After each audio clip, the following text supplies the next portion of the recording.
오늘 하나님께 주신 말씀은 요한복음 20장 19절에서 29절 말씀입니다. 요한복음 20장 19절에서 29절 말씀 제가 봉독하겠습니다. 이날 곧 안식 후 첫날 저녁 때 제자들이 유대인들을 두려워하여 모인 곳에 문을 닫았더니 예수께서 오사 가운데 서서 가라사대 너희에게 평강이 있을지어다. 이 말씀을 하시고 손과 옆구리를 보이시니 제자들이 주를 보고 기뻐하더라. 예수께서 또 가라사대 너희에게 평강이 있을지어다. 아버지께서 나를 보내신 것 같이 나도 너희를 보내노라.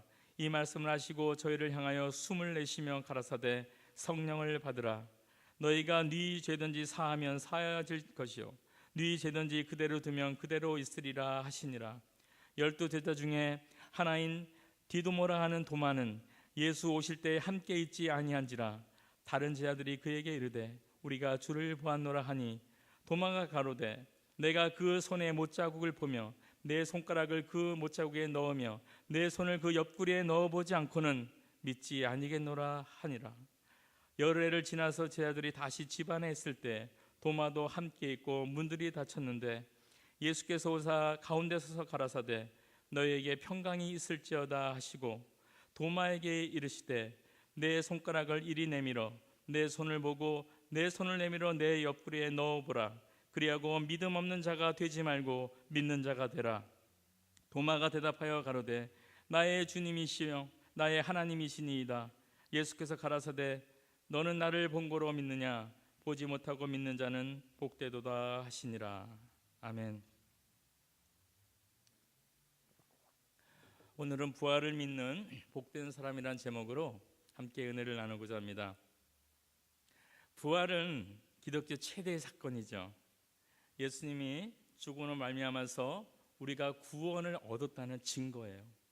그렇기 때문에 예수님의 부활로 우리가 산 소망을 갖게 된 것입니다. 주님이 죄와 사망의 권세를 완전히 깨뜨려졌어요. 그리고 승리하신 것이 바로 부활이에요. 그렇기 때문에 이 부활은 우리 성도들이 항상 기쁨이 되어야 됩니다. 그래서 부활절만 이 부활을 생각하는 게 아니고 우리가 항상 이렇게 와서 예배 드릴 때 우리는 부활의 주님을 만나려고 오셔야 돼요. 그리고 이후에 부활의 소망을 우리가 갖고 감사하며 살아가기 위해서 우리가 이 자리에 있는 것입니다. 오늘 본문을 통해서 의심하던 도마가 주님께서 어떻게 부활을 믿게 했는지 그걸 한번 살펴보고자 합니다. 그리고 이 말씀을 통해 우리도 도마 같은 그런 신앙 고백을 하게 되는 그런 은혜가 임하길 바라겠습니다. 첫 번째, 주님께서 도마에게 하신 일은 이거예요. 친히 찾아오셨다는 것입니다. 오늘 말씀 24절을 보면 주님이 부활하신 후 제자들이 숨어 지내는 집을 찾아왔다고 했어요. 그때 도마가 없었습니다. 그러나 10명의 제자들이 예수님이 부활하신 것을 봤어요. 그런데 도마는 이 말을 믿지 않았습니다. 사실 이 10명의 제자들이 어떤 사람이에요? 그들도 마리아나 이 먼저 그 부활을 경험한 무덤이 비어있고 그곳에서 예수님이 없다고 부활하셨다고 얘기했던 예수를 만났는데 그 얘기를 믿지 않았던 것이 바로 이 10 제자예요. 물론 도마도 거기 포함됐겠죠. 그런데 이 10 제자들이 이제 주님을 보고 믿었어요. 그럼 도마도 그런가 보다 하고 믿어야 되는데 도마는 믿지 않았던 것이 오늘 본문처럼 내가 보고 만져봐야지 믿겠다 이렇게 얘기했습니다. 고집이 심한 것 같아요. 주님은 사실 도마를 나중에 갈릴리에서 제자들을 집합시키면서 그때 보여줘도 상관이 없었어요. 그런데 오늘 말씀을 보면 이 도마 제자 한 명을 위해서 다시 찾아오셨다는 거죠. 사실 도마는 사회적인 지위도 없고 부자도 아니고 힘도 없는 그런 권력가도 아니에요. 하지만 주님께는 중요한 사람이었어요. 12 제자 중에 한 명이었기 때문에 중요한 사람이죠. 그래서 주님이 찾아왔어요. 우리는 어떤가요? 우리는 12 제자 중에 한 명도 아니고 무슨 내노라는 그 위치도 없고 그렇기 때문에 중요하지 않기 때문에 주님이 관심이 없을까요? 그렇지 않아요. 그런데 상담하다 보면은 많은 분들이 정말 주님은 당신을 사랑하시고 관심을 갖고 그리고 항상 당신에 대해서 생각을 하십니다라고 하면 예, 알아요 라고 하는데 그 마음은 여전히 그렇지 않아요. 왜입니까? 항상 자기를 작게 생각해서 그래요. 나는 항상 이렇게 늘 고집을 부리고, 그리고 우리가 늘상 하는 대화에 나 같은 사람의 대화를 주님이 들으실까? 이런 생각을 항상 갖고 있는 것 같아요. 그러나 주님은 믿음을 갖고 있는 백성들한테는 동일하게 관심과 사랑을 베푸셔요. 예를 들면 열왕기상 17장에 보면 사르밧에 살았던 과부가 있어요. 그 당시 이스라엘에 아합이라는 사람이 왕이었는데 그 아합이 바알과 아세라를 섬기게 됐습니다. 그리고 백성들을 그쪽으로 이끌어갔어요. 그러니까 하나님께서 이들을 정신 차리게 하려고 비가 내리지 않는 가뭄을 예언합니다. 그러면서 3년 6개월 동안 비가 안 오죠. 그때 엘리야에게 주님께서 어디로 가라고 명하였는데 바로 이 사르밧에 있는 과부에게 가서 함께 유하라는 그런 명령을 내리셨어요. 그녀는 이제 통에 가루가 한 움큼 남았고, 그리고 병에 기름이 조금 남아서 그걸로 이제 떡 하나를 만들어서 자기 아들과 먹고 죽을 계획이었어요. 왜? 희망이 없기 때문에. 큰 비전도 없고, 그리고 또 능력 있는 것도 아니고, 그리고 부자도 아니었고, 어떤 영향을 미칠 만한 그런 위치도 아니었지만 그저 그냥 하루하루를 살아가는 그런 여인에도 불구하고 주님은 관심을 가졌다는 것이에요. 그리고 엘리야를 그쪽에 보내심으로 이 가뭄이 끝날 때까지 그 가루에 통이 끊어지지 않았다 그랬어요. 그리고 그 병의 기름이 없어지지 않았다 그랬어요. 3년 6개월 동안 계속 먹을 수 있게 공급해 주신 것이에요. 우리가 볼 때는 하찮아 보이는 여인이었지만 믿음을 갖고 있는 여인이기 때문에 하나님께는 소중하고 귀했다는 것입니다. 그리고 우리가 잘 아는 요한복음 4장에 사마리아 여인, 남편을 5명이나 두었던 삶이 고단한 여인이었죠. 그리고 그 삶의 의미가 없이 살아가는 그런 여인이었습니다. 그런데 주님은 그 문맥상으로 보면 이 여인을 만나기 위해서 일부러 사마리아 땅으로 여행로를 잡으셨어요. 그녀를 만나기 위해서. 그리고 그녀에게 믿음으로 구원을 받는 길을 열어주셨고, 그 기쁨을 이웃에게 전할 수 있는 그런 의미 있는 삶을 살도록 희망을 주신 분이에요. 누가복음 19장에는 누가 나옵니까? 로마의 앞잡이, 그렇죠? 사기꾼 삭개오가 나와요. 이 삭개오는 세리였지만 그 당시의 세리는 창녀와 동일한 취급을 받은 정도로 죄인이었어요. 매국노였죠. 하지만 이렇게 소외되고 부자였지만 마음이 가난한, 마음이 곤고한 그를 위해서 예수님은 직접 찾아가서 친히 만나주고, 그로 인해서 그 삭개오의 집안이 구원이 임했습니다. 우리는 우리들의 생각처럼 하나님께서도 중요한 사람을 우선순위로 도우실 거라는 생각을 합니다. 교회에서는 어때요? 목사님, 장로님, 권사님, 안수 집사님 이런 순서로 그런 분들도 되게 많은데 기도도 많이 하실 텐데 하나님께서 그런 분 기도부터 들어주시지 않을까라는 생각을 하기 쉬운데 그런 분의 기도를 듣습니다. 하지만 내가 생각할 때 나는 아무것도 아니라고 생각하는 분들의 기도도 항상 들으시는 것이에요. 대기업의 CEO나 정치가들, 유명 인사들, 크리스찬인 그들이 교회에 왔을 때 우리는 뭔가 그 사람들한테 잘해주고 뭔가 대우를 해줄 것 같은 느낌이 듭니다. 하지만 하나님은 동등해요. CEO나 아니면 그냥 회사에서 일하는 분이나 동등하게 생각하고 동등하게 귀중한 분으로 생각하는 것입니다. 주님은 개인 한 명을 중요한 존재로 생각하세요. 그리고 친히 우리를 찾아와 주시는 분입니다. 이것을 믿으시기 바랍니다. 부활의 주님을 만난 기회를 놓친 도마, 혼란 가운데 있었죠. 주님은 그를 친히 찾아왔어요. 혼란 가운데 있는 걸 어떻게 알았을까요? 주님께서 도마와 다른 제자가 대화하는 걸 들으셨어요. 25절에 보면 가로되 내가 그 손에 못자국을 보며 내 손가락을 그 못자국에 넣으며 내 손을 그 옆구리에 넣어보지 않고는 믿지 아니하겠노라 이렇게 말하잖아요. 그러니까 주님이 오셔갖고 그래 내가 그 얘기 들었다, 네 손을 넣어봐라. 주님은 우리의 모든 대화를 경청하시는 분이에요. 우리가 아무 생각 없이 내는 대화라도 주님은 듣고 계셔요. 참 믿음의 대화를 하면 좋겠죠. 그만큼 주님은 우리에게 관심이 있고 우리를 돕기를 원하시는 분이라는 것이에요. 아직도 나는 별로 그래도 의심이 가는 분을 위해서 한 번 더 얘기하죠. 마태복음 25장 보면 최후의 심판 때 양과 염소를 이렇게 구분해요. 주님이 양은 구원 얻은 자, 염소는 구원받지 못한 자죠. 근데 그들의 구분을 어떻게 하시냐면 마태복음 25장 35절에 이렇게 되어 있어요. 내가 줄일 때 너희가 먹을 것을 주었고 목마를 때 마시게 하였고 나그네 되었을 때 영접하였고 벗었을 때 옷을 입혔고 병들었을 때 돌아보았고 옥에 갇혔을 때 와서 보았느니라. 이렇게 의인들 양들한테 얘기를 해요. 너희들이 이런 일을 했다. 그러니까 의인들은 의아해서 주님 제가 언제 그런 일을 했죠? 그랬더니 주님께서는 너희 중에 지극히 작은 자 하나에게 한 것이 바로 나한테 한 거라고 이렇게 얘기하십니다. 그리고 반대로 악인들, 염소들한테는 이렇게 얘기하죠. 너희들이 이런 일을 하지 않았다. 그러자 그들은 또 반문하죠. 주님 언제 우리가 주님한테 그렇게 막대했습니까?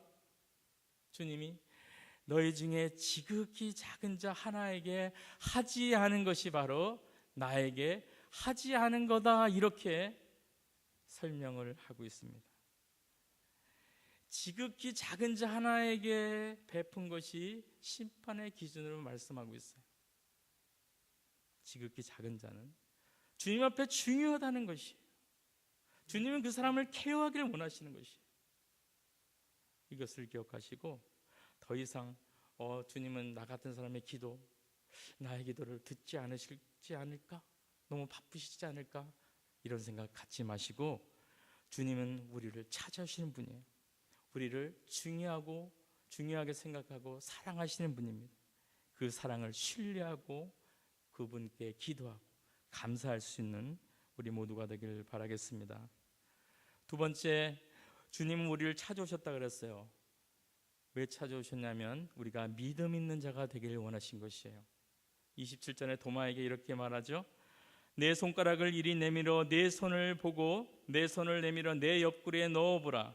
그리고 믿음 없는 자가 되지 말고 믿는 자가 되라. 주님께서 도마를 찾아오신 이유는 믿는 자가 되게 하기 위해서요. 부활을 믿는 자가 되라는 것입니다. 부활이 뭡니까? 죽었던 자가 멀쩡하게 살아나는 것이에요. 목숨만 겨우 죽어가는 육체에 생명이 붙는 그 상태가 아니에요. 다 찢어졌던 몸들, 썩어지고 있던 그 육체가 아주 새롭게 된, 부활체로 새롭게 된 그것을 말하는 것입니다. 정상적인 사람의 모습으로 살아났다는 것이에요. 상식적으로, 경험적으로 죽은 자가 다시 살아난다는 것은 있을 수가 없는 일이에요. 다시 살아나도 그 썩은 부패된 육체는 어떡할 것입니까? 그런데 그런 일이 벌어진 것이에요. 그래서 주님은 도마에게 그렇게 얘기하신 것입니다. 내 손을 나한테 대봐라. 그리고 믿어라. 이 장면을 보면서 우리는 도마가 정말 의심이 많은 사람이구나 라는 생각을 하기 쉬운데 사실 우리도 별반 다르지 않은 것 같아요. 우리도 우리의 이성으로 이해가 되지 않는 것, 그리고 우리가 경험하지 못한 것들, 실제로 내 눈에 확인하고 증거를 보기 전에는 믿지 못하는 사람들이 아닌가요? 말씀만 보고도 잘 믿는 사람이 있어요. 이런 분들은 복 받은 겁니다. 예, 정말 좋은 믿음이에요. 그런데 말씀대로 잘 믿기 어려운 분도 있습니다. 확인을 하고 싶은 분이 있어요. 어릴 때 이러죠. 뜨거운 난로가 있어서 부모님들이 얘야 여기다 손을 대면 아야 해요, 손대지 마요 하고 얘기하면 그대로 듣는 애도 있는데 정말 뜨거운 게 뭐지 한번 대봐야지 하고 대보는 애가 있어요. 대보고 나서 아 뜨겁구나, 이거 위험한 거구나, 그때 알아요. 연필 깎는 칼 위험하니까 아직 어리니까 하지 마라. 정말 위험한가? 실험을 해봅니다. 그래서 비워요. 아 아프구나, 위험하구나. 젓가락을 전기 소켓에 넣지 마라 해도 꼭 한번 넣어봐서 찌릿 해봐야지 아 위험한 거구나 아는 사람들이 꼭 있는 것입니다. 도마의 마음이 이랬어요. 자신의 그 이성의 한계, 경험을 벗어난 사건이기 때문에 누가 말해도 믿지 못했던 것이에요. 정말 그럴까 의심을 갖고 그렇게 있었던 거예요. 그래서 이 도마를 위해서 주님이 오신 것이에요. 믿음을 가지라는 것이죠. 말씀만 듣고 믿는 사람 정말 복된 사람이에요.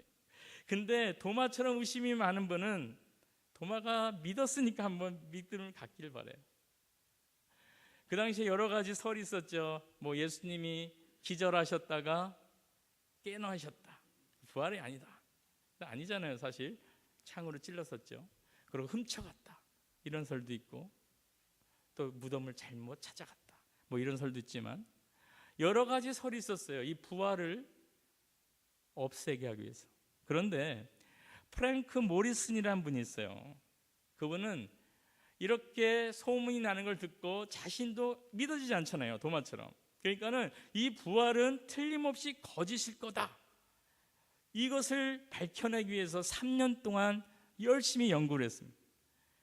그가 3년 동안 열심히 연구해서 쓴 책이 뭐냐면 누가 돌을 옮겼느라는 책이에요. 부활을 인정하는 책을 쓸 수밖에 없었던 것입니다. 그는 넌 크리스찬이었어요. 하지만 부활이 없음을 증명하기 위해서 찾다 보니까 부활이 확실한 거예요. 부활은 사실입니다. 세상 사람들이 인정 안 해도 사실이에요. 그런데 세상 사람들도 조사하고 연구하다 보니 믿을 수밖에 없는 것이 부활이라는 것이에요. 주님은 다시 사셨어요. 부활신앙은 중요합니다. 부활이 왜 이렇게 중요하냐면은 그 이유는 부활이 없으면 사도 바울이 고린도전서 15장 14절에서 20절에서 이렇게 말했습니다. 전파하는 것도 헛되고 믿음도 헛것이요 여전히 우리가 죄 가운데 있고 그리스도 안에서 잠자는 자도 소망이 없이 망한 것이고 그리스도 안에서 우리가 바라는 것이 이 땅의 삶뿐이라면 모든 사람 가운데 우리가 가장 불쌍한 자가 될 것이라는 말이에요. 돌에 맞는 핍박을 당하고 굶주리기도 하고 매에 맞기도 하고 멸시도 받고 이러면서 주의 복음을 전했던 바울이에요. 그런데 만약에 천국의 소망이 없다면 가장 불쌍한 자죠. 이 땅에 누리고 좋은 것을 누리지 못한 것이잖아요. 부활은 이렇게 중요한 거죠. 왜 우리가 불쌍한 자가 되는지 아세요? 부활이 없다면 주님께서 가르친 모든 것이 의미가 없게 되기 때문입니다. 주님께서 뭘 하늘나라에 대해서 가르쳤죠. 하나님에 대해서 가르쳤습니다. 그리고 자신이 이제 죄를 대신해서 죽을 거라는 십자가에 대해서 얘기하셨고 사흘 만에 살아날 거라는 그런 예언 말씀을 또 하셨어요. 이것을 가르쳤단 말이죠. 그런데 만약에 그렇게 하신 일 중에서 부활이라는 게 일어나지 않았다면 하나님 나라의 말씀도 그리고 죄에 대한 대속의 죽음도 그리고 하나님 자체에 대한 모든 설명도 다 거짓이 되는 것이에요. 왜? 예수님이 부활할 거라고 얘기해 놓고선 부활하지 않았으면 나머지도 다 믿을 수가 없는 거죠. 그렇기 때문에 부활은 너무나도 중요한 것입니다. 하나님께서 예수님을 부활시키면서 예수 그리스도가 하신 모든 말이 사실이다, 이것을 증명해 주신 것이에요.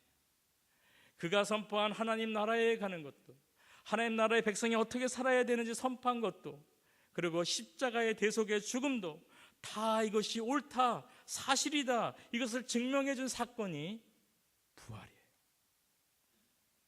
주님께서는 이것을 위해서 오신 것이죠.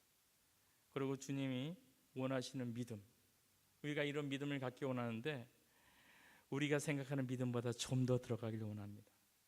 보지 못하고 믿는 자가 복되도다 하고 있어요. 보지 못하고 믿는 믿음이 뭡니까? 뭔가 문제가 해결된 다음에 내 눈에 뭔가가 확실하게 보여진 다음에 믿는 믿음이 아니고 아무것도 내 눈에 보여지지 않았지만 믿는 것이 보지 않고 믿는 것이잖아요. 아니면 듣기만 하고 믿는 것이잖아요.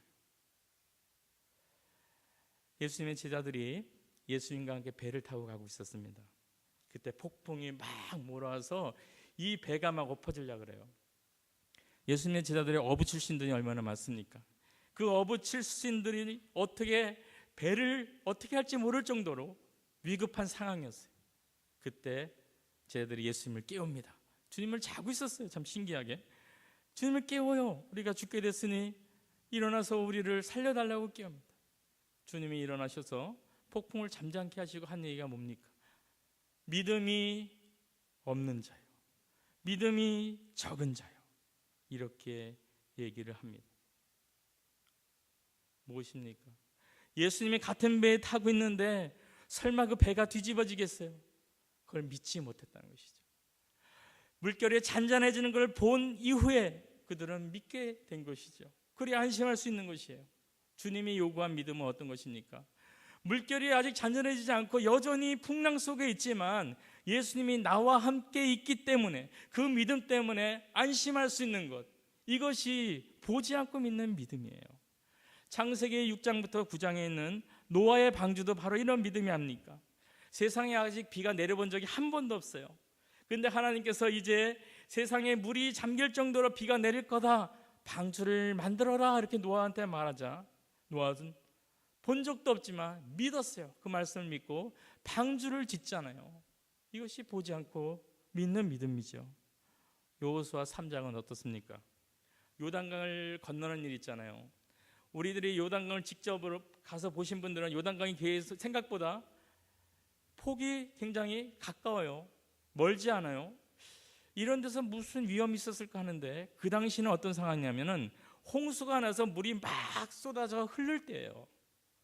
한 발만 내디뎌도 그 홍수에 휩쓸려서 죽을 수 있는 그런 상황입니다. 이때 여기를 건너라는 것이에요. 모세가 홍해를 건널 때는 다 갈라놓고 건넜습니다. 그런데 이 요단강을 건널 때는 주님께서는 이상하게 아직 갈라지지도 않아놓고 그냥 가라는 것이에요. 걸어가면 길이 열릴 거다. 안 열리면 죽는데 길이 열릴 거다, 이 말씀을 하신 것이에요. 그러나 여호수아와 제사장들은 어깨에 언약궤를 메고 발을 내딛자 물이 그때부터 쫙 갈라지고 올라가고 길을 만듭니다. 이것이 보지 않고 믿는 믿음인 것이에요. 보지 않고 믿을 때 거기는 복이 있어요. 무슨 복입니까? 기적을 체험해요. 왜? 내가 볼 때는 안 되거든요.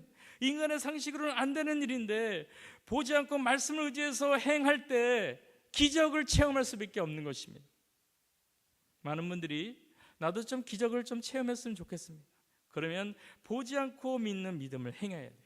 내 눈에 아직 정리가 안 됐어요. 어려움이 있어요. 하지만 그 가운데서 감사합니다가 외칠 수 있는 믿음, 하나님의 말씀대로 살기를 작정하는 믿음, 하나님 말씀대로 살면 손해를 볼 수 있는 상황이지만 그대로 손해를 보는 믿음. 저희 아버님은 은행 지점장도 하셨어요. 사실 은행 지점장 정도면은 이 물질을 컨트롤할 수 있어요. 뭐 속일 수도 있지만 적은 이자로 받아서 그거를 다른 분한테 빌려줌으로써 돈을 챙길 수도 있는 문제예요. 그 정도의 고난이 있는 분이에요. 하지만 저희 집은 굉장히 넉넉지 않게 살았어요. 왜? 월급만으로 생각하셨기 때문에. 남들이 볼 때는 그런 자리에서 할 수 있는 일이었지만, 조금 이렇게 머리를 갸웃하면서 조금 부정비슷한 일을 할 수도 있었지만 그걸 안 하고 믿음으로 정직하고 성실하게 사셨어요. 그 당시의 사람은 왜 저렇게 사나? 그렇게 생각할 수도 있었지만 아버님은 지금도 일하세요. 88입니다. 그런데 지금도 일하고 계세요. 기적이죠. 모든 사람들이 그 당시에는 왜 저렇게 답답하게 살까라고 얘기할 수 있었지만 주님은 그의 믿음을 보고 지금까지 나이 들도록 일할 수 있는 길을 열어주신 것입니다. 이런 기적을 우리가 볼 수 있는 것이에요. 주님은 우리가 이렇게 보지도 않고 믿을 수 있는 신앙, 이런 복을 누리곤 합니다. 믿음이 없이는 하나님을 기쁘게 할 수 없다 했습니다. 우리가 믿음을 가지고 나아갈 때 하나님께 기쁨을 돌릴 뿐 아니라 우리도 또 기적을 체험하는 은혜를 경험할 수 있습니다. 이런 은혜가 우리 모두에게 있길 바랍니다. 끝으로 주님께서 이처럼 우리를 찾아와서 부활을 믿는 복된 자가 되도록 하셨는데, 이럴 때 우리가 주님께 어떻게 응답해야 됩니까? 도마의 고백이죠. 우리의 고백은 나의 주시며 나의 하나님이시니이다입니다. 요한복음 20장 28절, 도마가 대답하여 가로되 나의 주시며 나의 하나님이시다, 이렇게 이해하겠습니다. 확실한 신앙 고백이죠. 하나님으로 인정한 고백이에요. 처음에 도마가 부활 소식을 듣고 믿지 않은 이유가 무엇입니까? 사람의 입장에서 사람의 능력으로 불가능한 일이기 때문에 믿지 않은 것이에요. 그런데 그 불가능한 일이 실제 자기 눈에 보이자 그는 자기가 섬겼던 예수님이 이건 사람이 할 수 없는 일을 하신 하나님이구나 라고 고백을 한 것이에요. 그리고 하나님이기 때문에 부활하셨구나, 이런 고백을 한 거예요.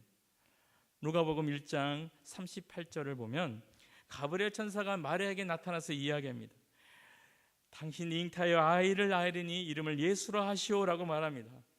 이 말을 들은 마리아는 나는 아직 처녀인데 남자 알지를 못하는데 어떻게 그런 일이 있을 수 있겠습니까? 라고 반문하자 천사가 37절에서 이렇게 말합니다. 대저 하나님의 모든 말씀은 능치 못하심이 없느니라. 영어로 하면 좀 더 의미가 확실해져요. For nothing is impossible with God. 하나님께는 능치 못할 일이 없다는 것이죠. 하나님은 이런 분이에요. 누가복음 18장에 부자 간원이 나옵니다. 예수님께서는 그에게 네가 갖고 있는 재물 모든 걸 다 팔아서 가난한 사람을 다 주고 나를 따라오라 얘기를 합니다. 그러자 그 부자 간원이 걱정하면서 이렇게 가요. 그때 주님이 이야기를 합니다. 얘들아, 낙타가 바늘기로 들어가는 것이 부자가 하나님 나라에 들어가는 것보다 쉬우니라. 그러자 제자들이 깜짝 놀라죠. 아니 그러면 부자들은 구원을 얻지 못하는 겁니까?